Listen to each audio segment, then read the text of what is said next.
আবার এই পার্বত্য চট্টগ্রামের লোকেরা এই জন্যই অস্ত্র ধরেছে, যখন আমাকে বাঙালি হয়ে যেতে বলেছে। আমাকে কিন্তু বাংলাদেশি হয়ে যেতে বলে নাই, আমাকে বলা হয়েছে আপনি বাঙালি হয়ে যান। আমি যদি ব্যক্তিগতভাবে সাকিব ভাইকে জিজ্ঞাসা করি, আমি যদি ব্যক্তিগতভাবে আপনাকে প্রশ্ন করি, আমি আমি যদি ব্যক্তিগতভাবে জিয়াউল হক ভাইকে প্রশ্ন করি যে আপনি আগামীকাল থেকে শাক হয়ে যান, কিন্তু আপনি আগামীকাল থেকে চাকমা হয়ে যান, আপনাকে হইতে পারবেন? হইতে ভয়েসিং পারবেন না। একটা ভুল ইনফরমেশন জাতিকে দিচ্ছেন, আমি আপনার সাথে একটু দ্বিমত পোষণ করছি। আমি প্রথমে সবাইকে অনুরোধ করতে চাই যে আমরা সবাই বাংলাদেশী, এবং যারা কিনা আপনার আহ, উপজাতি কিংবা আদিবাসী কিংবা ক্ষুদ্র নির্দিষ্ট টার্ম ইউজ করে, আমি তাদের বিরুদ্ধে তীব্র নিন্দা জ্ঞাপন করছি। কারণ আমি এই শব্দগুলো আমরা চাই না। কারণ আমরা সবাই বাংলাদেশী হিসেবে আমাদেরকে যে বাংলাদেশের চেতনায় যে উজ্জীবিত হওয়ার জন্য যে বাধাগুলা, এই বাধাই হচ্ছে এগুলা। আমার পার্বত্য চট্টগ্রামে, আমি এই যে আমার সাকিব ভাই যেমন পার্বত্য চট্টগ্রামে, আমার বাড়ির পার্বত্য চট্টগ্রামে। হয়তোবা আমার পার্বত্য চট্টগ্রামে 1997 এর আগে বাঙালি কম ছিল, এবং 1997 এর পর থেকে এখন হয়তোবা এটা রেশিওটা বাড়ছে। হুম। এই রেশিও বাড়ার কারণে আমার পার্বত্য চট্টগ্রামে যে একটা ভাতৃঘাতী যে সংঘাত তৈরি হয়েছে, এই সংঘাতটাকে জিয়ে রেখেছে আমার পার্শ্ববর্তী রাষ্ট্র ভারত। আমি হুম। বাঙালি, বাঙালি বলেন, চাকমা বলেন, মারমা বলেন, যতগুলো জাতি আছে বাংলাদেশে, প্রত্যেক জাতির কাছে আমার প্রশ্ন, আপনারা কি এই পার্বত্য চট্টগ্রামকে বিচ্ছিন্ন করতে চান কিনা? যদি বিচ্ছিন্ন করতে না চান, তাহলে আমার এই পার্বত্য চট্টগ্রামে যে সমস্ত জাতিসত্তা ভাইরা আছে, এই জাতিসত্তা ভাইদেরকে আপনাদের আপন হিসেবে নেওয়ার জন্য যা করা লাগে আপনারা ট্রাই করেন। এটা হুম। যদি না করেন, আমরা আমরা যদি ঝগড়া বিবাদে থাকি, তাহলে আমার এই পার্বত্য চট্টগ্রামকে বিচ্ছিন্ন করার জন্য পার্শ্ববর্তী রাষ্ট্র প্রথম থেকে আমাদেরকে এই যে এ, এখানে একটা পেট্রোনাইজ করে আসছে, এটা আরো বাড়বে, এবং আগামীতে এটা এ, আমরাও যখন যখন আমি বারে বারে মার খাবো বাঙালির কাছ থেকে, হয়তো আমি সিম্পিতি নেওয়ার জন্য আমি পার্বত্য চট্টগ্রামের আমার ভারতের সহায়তা আমি নিতেই হবে। আমার এই পার্বত্য চট্টগ্রামের লোকেরা কেন অস্ত্র ধরেছে, আপনার আপনার আপনার কখনো প্রশ্ন করেছেন? প্রশ্ন করেননি। আবার এই পার্বত্য চট্টগ্রামের লোকেরা এই জন্যই অস্ত্র ধরেছে, যখন আমাকে বাঙালি হয়ে যেতে বলেছে। আমাকে কিন্তু বাংলাদেশি হয়ে যেতে বলে নাই, আমাকে বলা হয়েছে আপনি বাঙালি হয়ে যান। আমি যদি ব্যক্তিগতভাবে সাকিব ভাইকে জিজ্ঞাসা করি, আমি যদি ব্যক্তিগতভাবে আপনাকে প্রশ্ন করি, আমি যদি ব্যক্তিগতভাবে জিয়াউল হক ভাইকে প্রশ্ন করি যে আপনি আগামীকাল থেকে শাক হয়ে যান, কিন্তু আপনি আগামীকাল থেকে চাকমা হয়ে যান, আপনাকে হইতে পারবেন? হইতে ভয়েসিং পারবেন না। একটা ভুল ইনফরমেশন জাতিকে দিচ্ছেন, আমি আপনার সাথে একটু দ্বিমত পোষণ করছি। সবাই কিন্তু বাঙালি হয়ে যাওয়ার জন্য অস্ত্র ধরে নাই, অস্ত্র ধরেছিল সন্দুলার মা। হ্যাঁ। কিন্তু বাকি যে 4-5টা সশস্ত্র সংগঠন, তারা কিন্তু তাদের জাতীয়তাবাদের জন্য সন্ত্রাসবাদে জড়ায়নি। ইউপিডিএফ, সংস্কার, যে সকল আরো 4টা সংগঠন, সশস্ত্র সংগঠন রয়েছে, তারা তো চাঁদাবাজির জন্য, তারা রাষ্ট্র বিভাজনের জন্য, তারা নিজের স্বার্থ উদ্ধারের জন্য পার্বত্য চট্টগ্রামে সন্ত্রাসবাদ করছে, অস্ত্র আচ্ছা ধরেছে। আচ্ছা, আমি আমি আমি যদি প্রাথমিকভাবে ধরে নিই, এখানে আমার বাংলাদেশের যে সরকার সরকার ব্যবস্থা আছে, সরকার ব্যবস্থার উপরে সম্পূর্ণ দায় ওদের কাছে। আমার পার্বত্য চট্টগ্রামে প্রচুর পরিমাণে সেনাবাহিনী আছে, আছে না?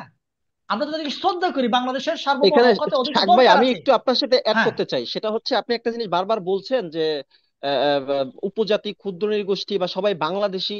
এইটার মানে এইটার কি, এটা নিয়ে কিন্তু আলোচ্য বিষয় না। আমরা কিন্তু বলি নাই যে আপনি বাংলাদেশী না, আমরা বলতেছি সে বাংলাদেশী বলুক, আমার সমস্যা নাই। সে যখন আদিবাসী বলবে, একজন চাকমা যদি চাকমা বলে আমার সমস্যা নাই, একজন মারমা যদি মারমা বলে আমার কোনো সমস্যা নেই, ত্রিপুরা ত্রিপুরা বলে আমার সমস্যা নাই, একজন বাঙালি বাঙালি বললে আমার সমস্যা নেই। কিন্তু যখন এই ক্ষুদ্র জাতিসত্তারা যখন আদিবাসী বলে, এই জায়গাটা সমস্যা। এবং সমস্যাটা কিন্তু আমরা তৈরি করছি না, তারাই জোর করে দুই হাজার না না সাত না না সালের না না, পর থেকে এই জন্য, আদিবাসী এই নিয়ে জন্য, আসতেছে। আপনার হ্যাঁ, উচিত এখানে যে দ্বন্দ্বটা হচ্ছে ক্ষুদ্র নৃগোষ্ঠী যে এবং যে যে বাঙালিদের মধ্যে, সেটা হ্যাঁ, হচ্ছে জিয়াল হক ভাই, আদিবাসী আমি শব্দ আমি নিয়ে। বলছি, আমি এইটার বলছি, আমার বিরুদ্ধে, কথা এটা শেষ নিয়ে কিন্তু কর। আপনার কথা বলা উচিত ভাই, বেশি বেশি, যে আদিবাসী আমার বলাটা আমার কিন্তু একটা অপরাধ, এটা রাষ্ট্রদ্রোহী। এইটা নিয়ে কিন্তু আমার আপনার বলা কথা উচিত। আমার কথা শেষ করতে দিলে আপনি বুঝতে পারবেন। এই যে আপনি আমি এই বিতর্কে জড়িয়েছি বলে আজকে 1997, ওই যে 2007 সালের আগে তো আমার পার্বত্য চট্টগ্রামের লোকেরা আদিবাসী শব্দ ব্যবহার করে নাই। হুম। 1997 সালে তো 1997 সালে শান্তি চুক্তিতে আদিবাসী শব্দ ব্যবহার করে নাই। তো এই শব্দটা কোত্থেকে এসেছে, কিভাবে এসেছে? আমরা আমাদের এই পার্বত্য চট্টগ্রামের সংজ্ঞা দিয়ে রেখেছি। দিয়ে রাখার কারণে নানা এজেন্সি এখানে কাজ করার সুযোগ পাচ্ছে। আমি হুম। এই জন্য বারে বারে আহ্বান করছি, যাতে করে আমাদের মাঝে যে বিভাজমান যে দূরত্ব তৈরি হয়েছে, এই দূরত্বটাকে জি।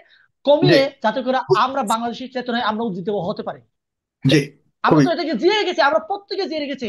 আমার পার্বত্য চট্টগ্রামে যখন ঝামেলা হয়, আমি যদি একটা বলি, গতকাল যে সারা দেশে হুম মারামারি হয়, ডাকাতি হয়, চুরি ছিনতাই, অনেক কিছু হয়। কিন্তু আমার এই পার্বত্য চট্টগ্রামে যে সমস্ত মিডিয়া মিডিয়া মিডিয়া ইলেকট্রিক বলেন, প্রিন্ট মিডিয়া বলেন, প্রত্যেকে যখন সংঘাত হয় এখানে বলে পাহাড়ি বাঙালি সংঘাত হয়েছে, এই যে পাহাড়ি সন্ত্রাসী দ্বারা আক্রান্ত হয়েছে। এখানে আপনি নাম ডিফাইন করেন, আপনি যদি খুঁজে না পান, আইডেন্টিফাই করতে না পারেন, তাহলে বলেন যে দুর্বৃত্তের দ্বারা আক্রান্ত হয়েছেন, এটা বলেন। আপনি কেন পাহাড়ি সন্ত্রাসী বলেন? পাহাড়ি সন্ত্রাসী না, আমিও তো পাহাড়ে, তাহলে আমি কি সন্ত্রাসী হয়ে গেলাম না? এই যে যেমন সাকিব ভাই কি সন্ত্রাসী হয়ে গেল না? কিন্তু এখানে আইডেন্টিফাই করা হচ্ছে না। এ ধরনের এখানে বিতর্কিত শব্দ চয়নের মাধ্যমে আমাদের মাঝে সূক্ষ্মভাবে আমাদেরকে বিভাজন করা হচ্ছে। আমি চাই যে এই বিভাজনের জায়গা থেকে আমরা বেরিয়ে আসি। হুম জি আমি প্রত্যেকে এই জন্য আহ্বান করছি আমি। জি, আপনাকে ধন্যবাদ। আমি যাই, জনাব সাদেক ফারাইজি সাকিব, আপনার 2-3 মিনিটে বলুন প্লিজ। এরপর একজন যুক্ত হয়েছেন, রাহাত সাহেব, আপনার কাছে আসছি, আপনার কথা শুনে শেষ করুন। জি আমি শুরু বলুন। সিং মং দা উনি যে কথাটা বলেছেন যে জাতীয়তাবাদের জন্য সর্বপ্রথম 97-এর আগে যে উপজাতীয় সশস্ত্র বাহিনীরা বা শান্তি বাহিনী তৈরি হয়েছিল। তা আমার প্রশ্ন হচ্ছে, ধরুন আপনার জাতীয়তাবাদ নিয়ে যদি শেখ মুজিব একটা কথা বলেই থাকে যে তোমরা বাঙালি হয়ে যাও, সেক্ষেত্রে কি আপনি পাহাড়ে ফিরে গিয়ে অস্ত্র ধরবেন? আপনার কি গণতান্ত্রিক ভাবে কোনো আন্দোলন সংগ্রাম কিংবা কোনো কর্মসূচি পালন করে এর কি নিন্দা প্রতিবাদ বা দাবিটা আদায় করার মতো কোনো একটি কর্মসূচি দেওয়া যেত না? এটি নিছক হচ্ছে আমাদের পার্শ্ববর্তী দেশ ইন্ডিয়ার একটি চক্রান্ত, এবং এই চক্রান্ত এই পরিকল্পনা বাস্তবায়ন করেছে সন্তু লারমা এবং তার বড় ভাই। এবং তারপর পর আমরা দেখেছি পার্বত্য চট্টগ্রামে প্রায় 4-5টা সন্ত্রাসী সংগঠন জন্ম হয়েছে। নিশ্চয়ই তারা তাদের জাতীয়তাবাদের জন্য সেটি জন্ম হয় নাই, নাম্বার ওয়ান। আর সেকেন্ড যে বিষয়টি আমার জিয়াউল ভাই এখানে নিয়ে এসেছে, যে আমি জাতীয় নাগরিক কমিটি সেই শুরু থেকে, হ্যাঁ, আমি যখন জুলাই গণঅভ্যুত্থান হয় 16 তারিখ থেকে আমি একদম সক্রিয়ভাবে আমি আন্দোলনের নেতৃত্ব দিয়েছি ঢাকা সায়েন্স ল্যাবে।